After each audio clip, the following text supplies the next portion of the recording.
So here's a quick demonstration on how our project works.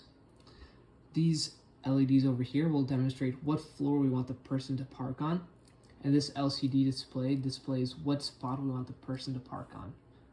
So right now with just one LED on, and with the one on the LCD display, we want the person to park on the first floor and the first spot. The parking spots are represented by these switches over here. So when they go in, they park in the first spot on the first floor. We see this number changes to 2. Now we know that we want the next person parking in the second spot. After that, it goes to 3. They park there. 4, 5, 6, 7, 8. And now this last spot means that all the spots on the first floor are filled. Now there are 2 LEDs over here, and it wants us to park in the first spot of now the second floor. So those get filled up.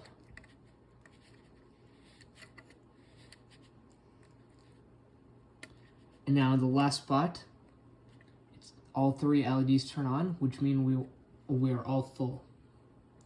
If the car leaves, we can see now it goes to spot 8, floor 2. Leave again, 7, 6, 5, 4, 3, 2, 1. And now that means they want us to park in the first floor in spot 8. It goes down until it's first floor, first spot. So here we have the code for our final project. This right here is our main module. And at the beginning of our main module over here, we have some logic which will tell us which floor we want the cars to park on. At the beginning, it shows just one LED is on, which means we want the cars to park on the first floor.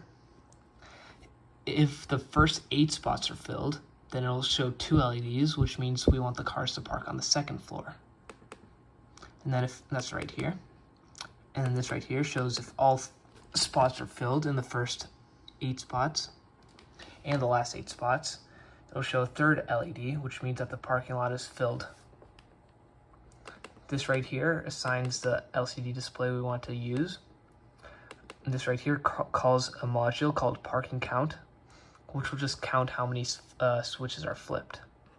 If you go down, this parking count is just some simple addition here, which adds all the switches together.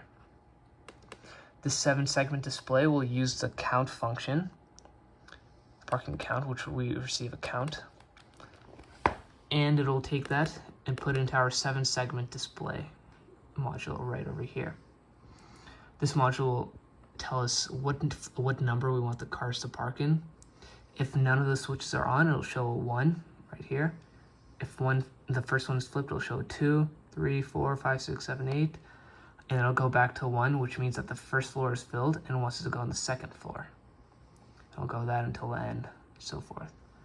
And at the end, we have our clock function, which is used to update our LCD display.